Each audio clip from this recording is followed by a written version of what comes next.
কিভাবে করলে, কিভাবে করতে পারলে বাবা তুমি? আরে ঘরে বউ দরকার ছিল, তাই বউ নিয়ে আসছি। আর তুমি তুমি এই কাজটা কিভাবে করলা? আমি তো যেটা বলছিলাম ওইটাই করছি। বলছি এইবারের বউ হবো, এবারে বউ হয়ে আসছি। আমি এবার কি করলাম? তুমি এটা কিভাবে করতে পারলা বাবা? আরে বাবা, আজ তো খুশির দিন, তুই মন গোমরা করে কেন আছিস?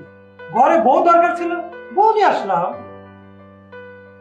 আনছো বাবা, তাহলে এখানে দাঁড়ায় আছো কেন? যাও ভিতরে যাও, যাও ভিতরে যাও। এখানে আমার সামনে দাঁড়ায় আছো কেন?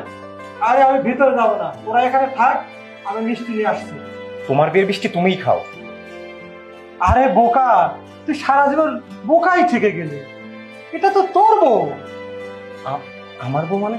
এটা আমাদের দুজনের প্ল্যান ছিল, শোন তাহলে।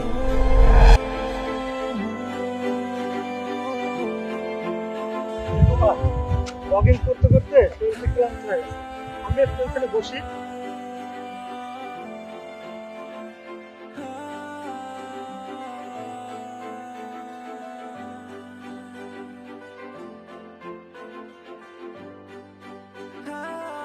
তা তুমি কেমন আছো মা?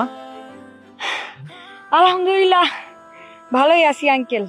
কিন্তু আজকে আপনি এত তাড়াতাড়ি শেষ করে দিলেন যে, আপনার কি শরীর অসুস্থ? না, আমার শরীরটা ভালো আছে, কিন্তু আজ আর জগিং না, ভাবলাম তোমার সঙ্গে একটু কথা বলি। জি আঙ্কেল, বলেন, কোন সমস্যা? আমার কথাগুলো শুনে তুমি কষ্ট পেও না মা, তুমি আমার মেয়ে হিসেবে তাই বলছি। দেখো মা, তোমার বয়সটা অনেক কম, বাস্তব জীবন সম্পর্কে জ্ঞান অতটা কাজ করছে না, আবেগটাই বেশি কাজ করছে। তাই আগে পিছে না ভেবে